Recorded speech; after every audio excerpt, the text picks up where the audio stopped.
The latest playoff rankings are out. How many Big Ten teams will wind up in the playoff after a wild week of games in the Big Ten? And we make our picks for Week 12 on today's Locked On Big Ten Squad. You're talking ball with the Big Ten Squad, sponsored by Game Time.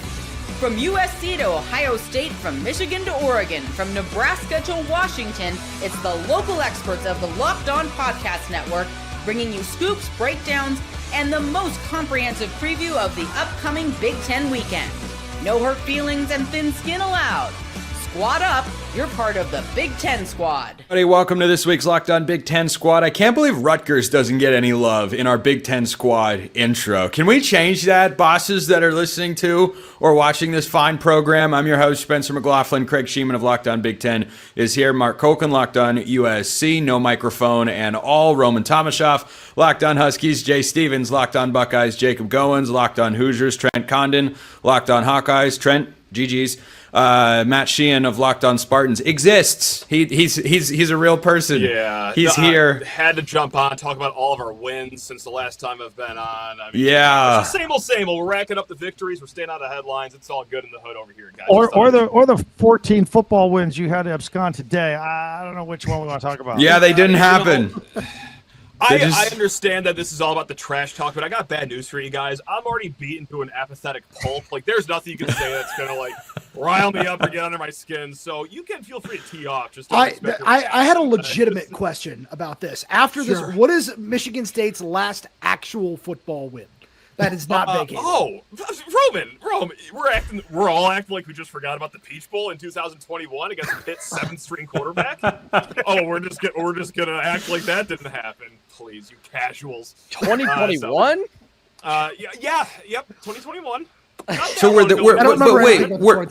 this year's wins vacated as well? No, because we don't have any Spencer, at least no Big Ten wins. So I guess that Boston College double overtime win still counts. So wait, Here. nice.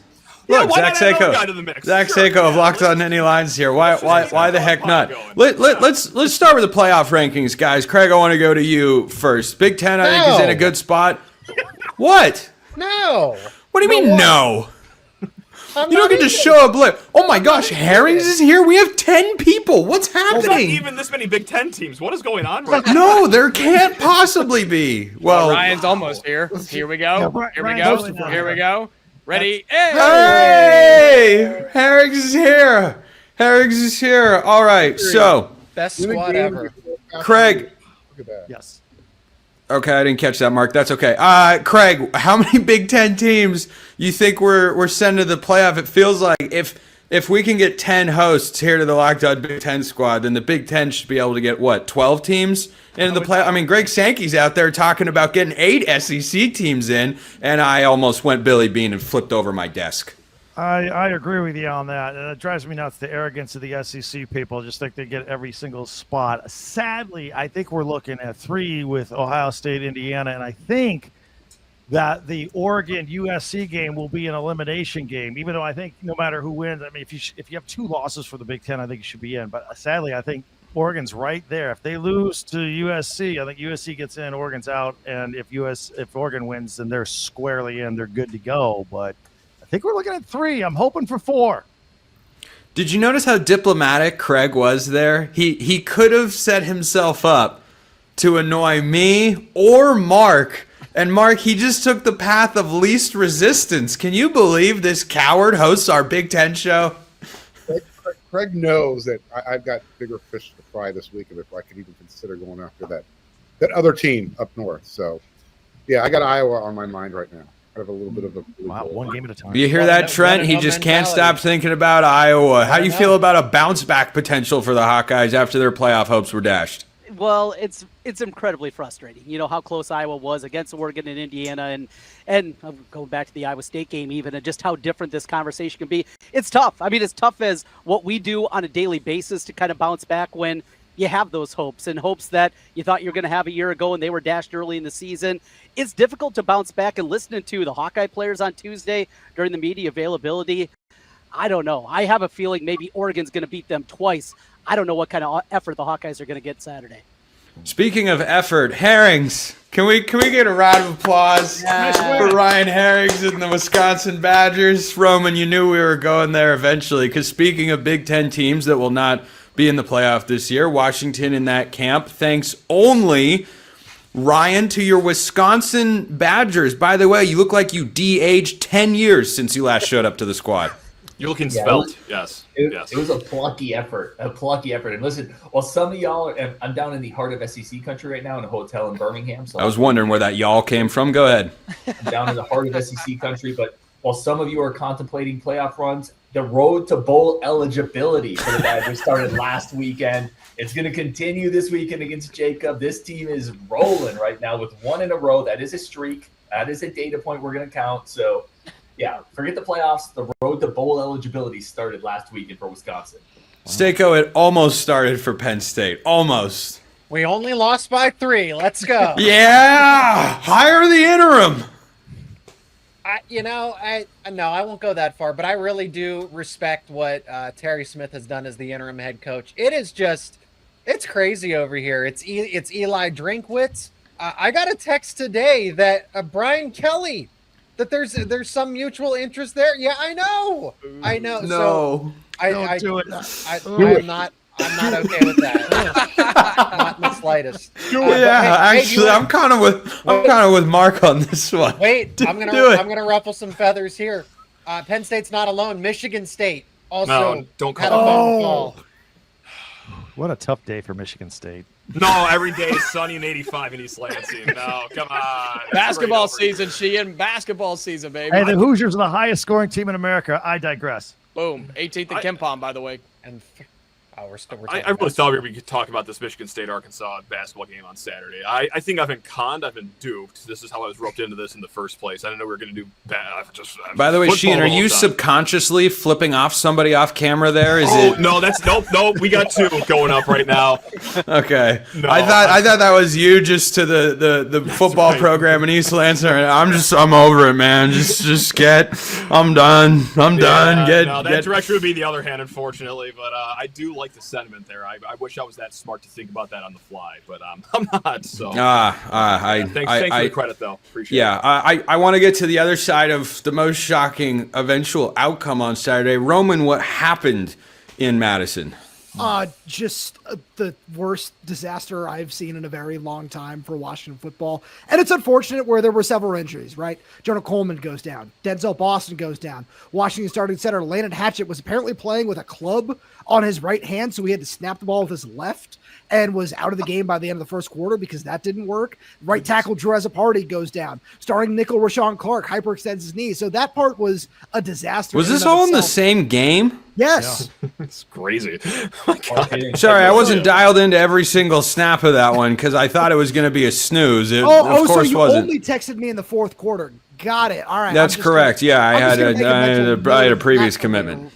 Yeah, no, I'm just going to make a mental note of that for later on. Neutral arbiter of college football as you are. I am. No, it was just such a disaster, and I was so unimpressed with what Jed Fish tried to do to counter what Wisconsin's defense threw out there. Because Herrings and I talked about this on a crossover last week.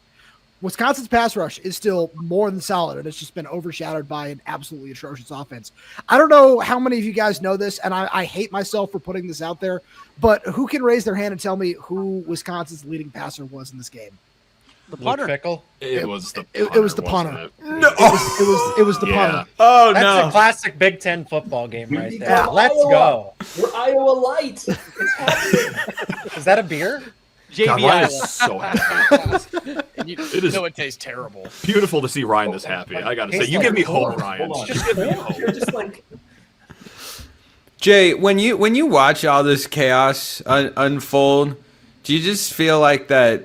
I don't even remember what it's from. That meme that's going around of people of the guy getting really excited watching everyone else fight. Just yes, kill each other. You have nothing and I have everything.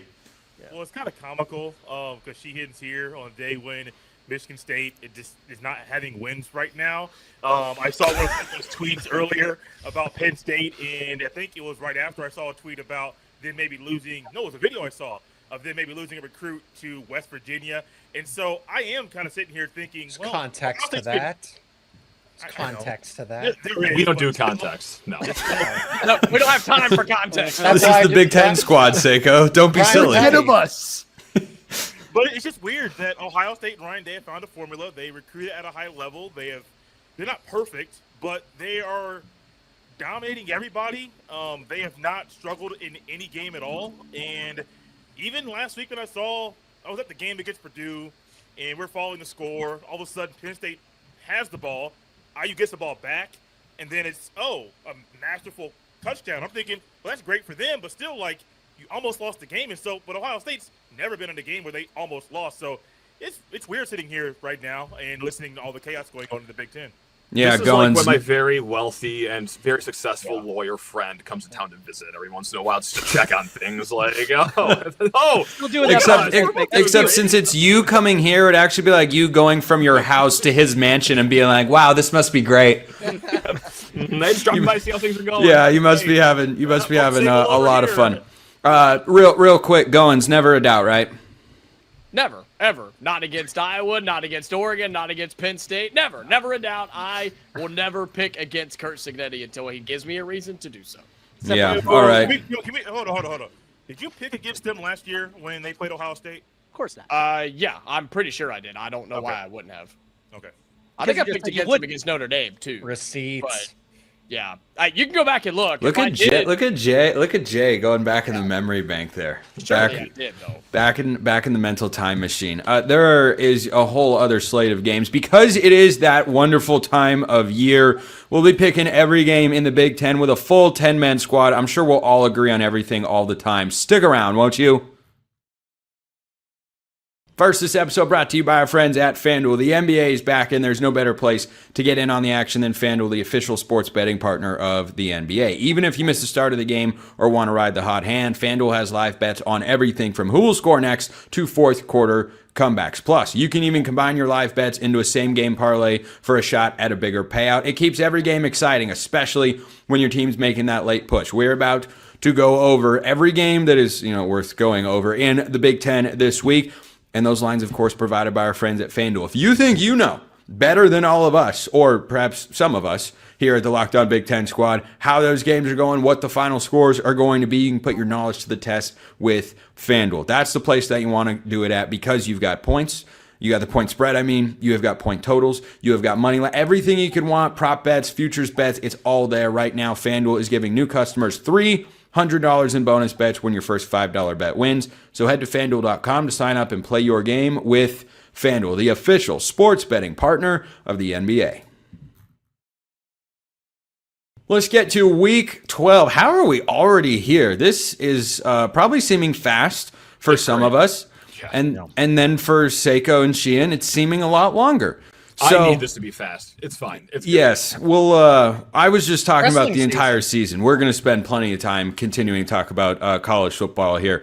But my favorite game of the week in the Big Ten is Iowa at USC. Trent, we'll start with you on this one. You seemed down about the Hawkeyes' chances earlier. Are you saying that you'd be the second team to let Oregon beat you twice? Yeah, you got to unmute yourself there, Trent, because if you're muted, we can't hear you. There you go, pal. It's my first day. All right. Yeah, I'm down, and I'm down on Iowa's chances. Now, all season long, I stated that the most difficult game on the Iowa schedule was not preseason top 3 Penn State coming to town, not the Oregon Ducks coming to town. The most difficult opponent for Iowa was this road trip for USC, and there's a multitude of reasons. The biggest, Kirk Ferentz, Hayden Fry, both of them terrible on the West Coast. We all have the jokes about Rose Bowls, but even regular season games, Iowa has historically struggled when they make the move west. And you couple that with the way that USC plays, Lemon, an absolute game changer, obviously, the way they throw the football around. My only hope of this one is those little glimpses that we've seen, the growth out of this offense. It has to continue. Iowa cannot go into this game and win another 17-13 game, 13-10. They're going to have to score to beat USC. I still don't think they're well-equipped enough to do it, and I think that there is that lingering frustration after what happened. Mark Gronowski said after the game, he's never lost 3 games in a season in his career, in his life, and they took their 3rd loss of the season. I don't see bounce back here. I think USC wins this one comfortably. Trent, are you saying that the Missouri Valley and the Big Ten are a different level of competition? Is that what it sounds like you're implying, or that Gronowski has learned? Well, South Dakota State's also the Ohio State of the FCC. So, The Ohio State? Boy, that's a powerhouse if I've ever seen one. Ohio State with Iowa's special teams. Whoa! Whoa! That's a unit they got right more there. money than everybody else. They outspend everybody else, and that's why South Dakota State's so good, much like the Buckeyes is what I was saying.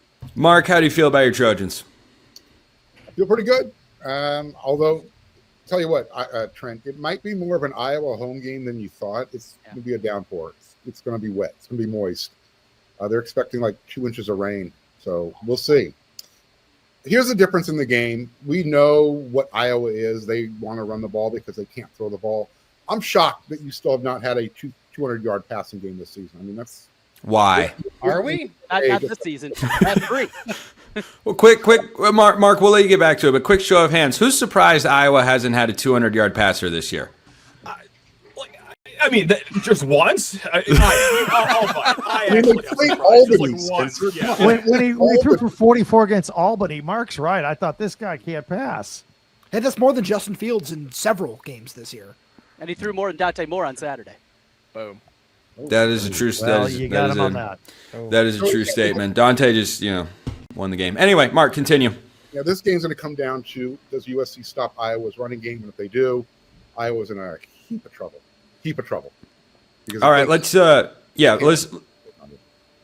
rapid fire around here. Craig, who do you like, Hawkeyes or the Trojans?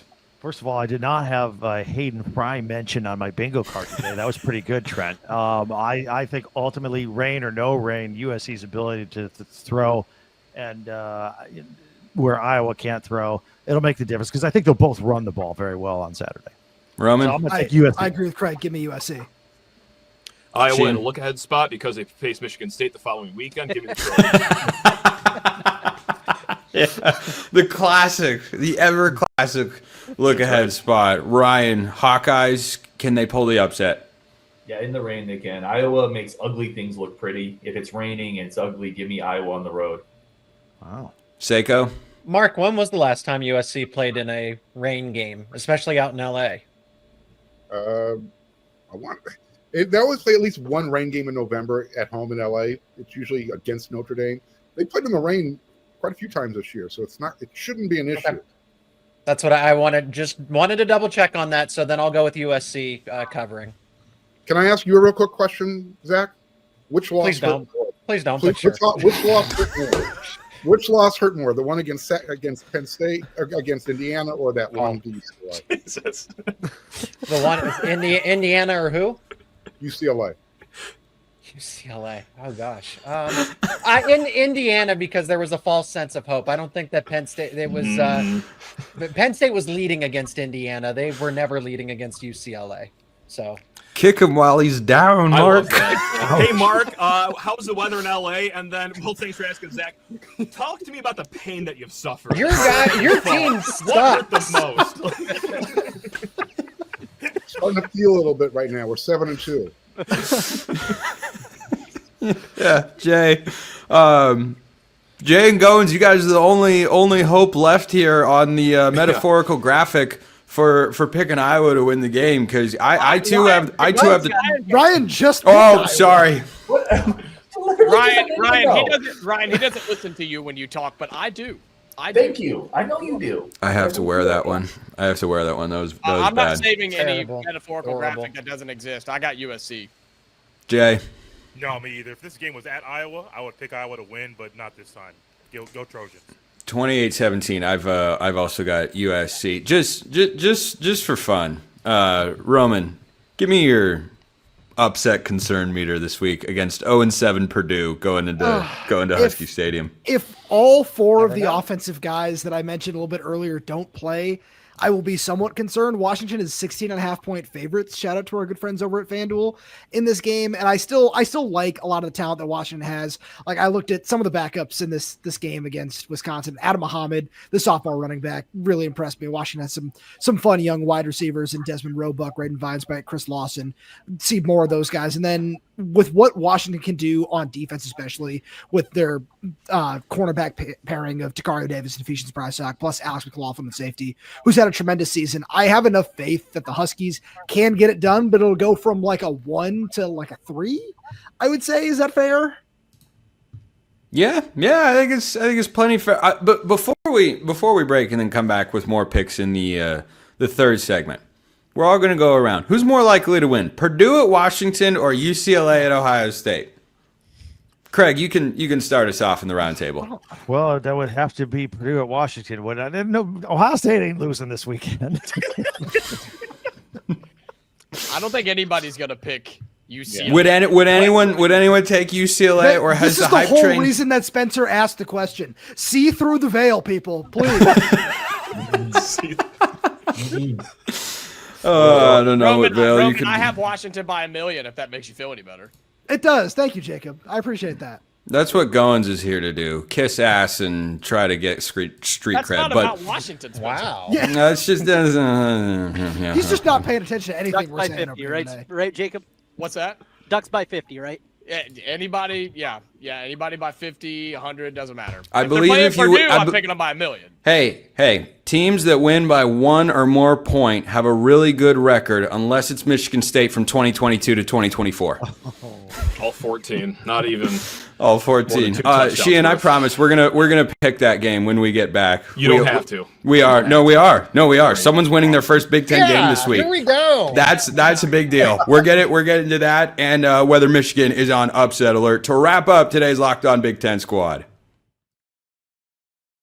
which today is brought to you by our friends over at Supply House. When the opening whistle blows on a new repair, get your crew moving forward with Supply House. Order today and see parts on your doorstep tomorrow. Over 280,000 plumbing, HVAC, and electrical items from the most trusted brands in the business. Their real-time inventory and honest lead times keep you from punting projects, while their industry-leading customer service always has your blind side covered. If you need parts fast for a project, Supply House has next day delivery. You talk about a game changer. Does Michigan State have anyone that you describe as a game changer? Maybe not. But maybe one will show up this week and they will beat Penn State. But next day delivery with Supply House, that is a game changer for your business. Join the free Trademaster program today and score serious perks like priority shipping, lower prices, and a dedicated support line. Visit supplyhouse.com to sign up for free and use promo code SHCollege5 for 5% off your first order. That's supplyhouse.com. Real people, real service. Let's get to the smack talk that we've all been waiting for. 0-6 Sparty. 0-6 Penn State. Yeah, Sheehan feels good. He gets to go first. Matt, does Jonathan Smith get a win that, boy, he badly needs, unless you're going to, hire Brian Kelly? Who cares? Who cares if they win this game? My God. Land Grant Trophy, man. God, I keep forgetting that. That's right. God, that does get me fired up. God, if that doesn't get the blood pumping, I'm fresh out of ideas. Look, we saw some cool things 2 weeks ago on the road. Alessio Milivojevic, of course, it's a household name. You guys all know who I'm talking about. But for those that are out of the loop, he was our backup quarterback to start the year. He gets his first start on the road against Minnesota, and against the best efforts of our own offensive line to get Mr. Milivojevic murdered in cold blood on that field in Minneapolis. Still had a pretty damn good game, I gotta say. North of 300 yards, had 1 touchdown, could have been 2 if there wasn't a drop, and then maybe even 3 if there wasn't a flag mysteriously picked up in overtime. But I digress. Any way you slice it, that's who we hang our hopes up with. Now, unfortunately, that's one position on the field, and there's a lot more into a football game, and we have shown that we're not up to snuff outside of really much positions at Michigan State. So yeah, that Land Grant Trophy is going back to Happy Valley. Seiko, the fist pump. He loves it. The fist pump. This is what it's all about. To get to 3-6. Hey, winner also stays alive for bowl eligibility. Cool. Hey, Cool. don't you want another football game to cover? Someone has to play in that game above Sports Bowl. It's got to be someone. So Does bowl eligibility matter when that team's probably going to opt out because they're not going to have a team to take the field? Well, I guess the transfer portal doesn't. It opens a couple weeks after the fact because they'll get one of the early December bowl games in theory. So yeah, there's tons to play for here. I'll say this. Here's what I'm most excited about this game is the offense finally taking a step forward. Michigan State's defense is so bad. Ethan Grunkemeyer, first-time starter. He's in his second season, went up against a top 5 Iowa defense on the road, a top 1 Ohio State defense on the road, and then a Jacob top 10, top 15 defense at Beaver Stadium with Indiana. So for a first-time starter to go up against that gauntlet, and then where does Michigan State rank? Bottom 120?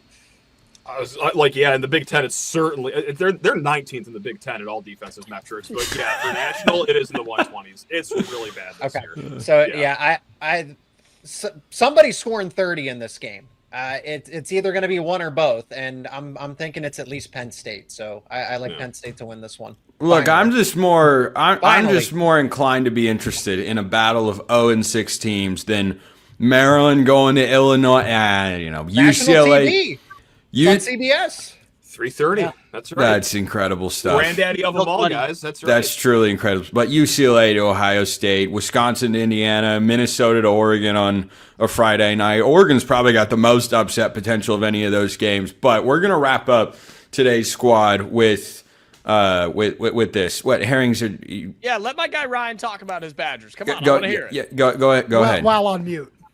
Let me cook here a little bit. Let me cook. So the line opened up at 30.5. That has quickly come down to 29 as the Sharks have piled on. The Federal Reserve has opened up, and that cash is going on the Badgers. You have a little bit of action here if you want to get in on it. It's a lot of points. It's come down into 29. They're starting. Chris Paul hits 3 to cut deficit to 42. They're starting to feel it a little bit in Madtown. All I'm going to say is the Badgers have played much better since the vote of confidence that many people mocked for Luke Fickell. Since they said he's the guy, the team has turned it around a little bit. Indiana's a little banged up, coming off an emotional game, maybe a little bit of a letdown situation. Listen, let's go. Badgers covered. Wisconsin. You hear that, Goins? You should be shaking in your boots. I'm trembling, man. I'm so worried. I mean, 29.5. I mean, what happens if it gets down to like 28.5? Then what? Tomorrow, by game time, it's 27.5, and we're cooking. And then Indiana covers because they win by 4 touchdowns. I love it. Trent, has Iowa ever been a part of a game with a 28-point spread? Good question. Wow. Yeah. Ohio State, I think, relatively recently. Maybe not. Well, they have. I mean, you got to go back to the beginning of the Kirk Ferentz era. Well, but 28. No, it's been a really long time for that one. We just keep it close and then lose in heartbreaking fashion. Yeah, I got the sense that conversation was going over your head. 28-point spreads, like whoosh. That doesn't. At either end, that's just not an Iowa thing. But let's wrap the squad show today with a game that I think is fun, interesting. I don't know if there's the upset potential some people want to see, but Craig, give me your outlook. Michigan going to Northwestern as an 11.5-point favorite. Talk about a slugfest. Listen, I tend to not have Michigan covering a lot, no matter who they play, even the pre-conference games where they're 28 points or 20 points, because they run so much, they have fewer possessions, they usually don't cover. I do have enough respect for Northwestern. This game's at Wrigley Field. I know that one of Michigan's top 2 running backs is hurt. Maybe Northwestern keeps us inside the number just a little bit, a closer game than people expect. Michigan obviously still wins. Mark, USC's best win this year, probably Michigan, 31-13 at home. Give me a score prediction here for the Wolverines and the Wildcats. I'm going Northwestern with a 1-point win. Oh! Whoa! Whoa! Upset alert. Roman, are you sticking with your purple brethren here? Absolutely not. I'm not that foolish. This Michigan front seven has really impressed me this season. Give me Michigan 24-10. Let's go with that. They cover. Sheehan, Northwestern, if they win this game, will become bowl eligible, which might be the statement of the day here at the Locked On Big Ten squad. Give me your score prediction. Oh, it's going to be something weird, like Michigan 16, Northwestern 14, but not the traditional 2 touchdowns. It's going to be like 4 field goals and a safety to get up to that number. So it'll be a weird one in Wrigley. And you said you got a stat for us? I do have a stat. This is how great the slate is for the Big Ten. Hey, Michigan State versus Penn State, one of the 2 games that are single-digit spreads. There are more spreads that are north of 25 points in the Big Ten this week than there are single-digit spreads. So catch the Big Ten football fever, guys. That's right. Nice. That's what we've all got right now. Nobody has that more than Ryan. Michigan, Northwestern, who you got? That's The right. season's just getting going, baby. Like now we're really cooking now. Yeah, close game, 17-13. I agree with Craig. I think Michigan wins. I think Northwestern, covers. It's just a weird spot. It's a weird place to play. Give me Northwestern to cover. Michigan win. Seiko. Michigan's coming off a bye week, and Bryce Underwood is a 5-star the last time I checked. That's the time for those young and up and coming players to take a step forward. Michigan by at least 2 touchdowns. Jay, do you want Michigan to just have all the wins in the world going into the game later this year and just have it be hyped to the extreme? They're battling for a playoff spot. Is that what you want, or would you rather they lose this game and are just looking to make Ohio State their Super Bowl again? Well, when they came into the game and they were trying to get bowl eligible, they found a way to win. And so maybe Ohio State has a better chance if they win the next 2 and then just get beat down by Ohio State down the road. I think Michigan's going to win this one. I'm not going to go crazy. 21-17. Maybe that's too many points for Northwestern, but I think it's how it's going to be in Wrigley this weekend. Goins and Trent, you guys finish it off for the week. Yeah, I like 20-10 Michigan. Northwestern to keep it close and cover, but Michigan to win just on talent alone.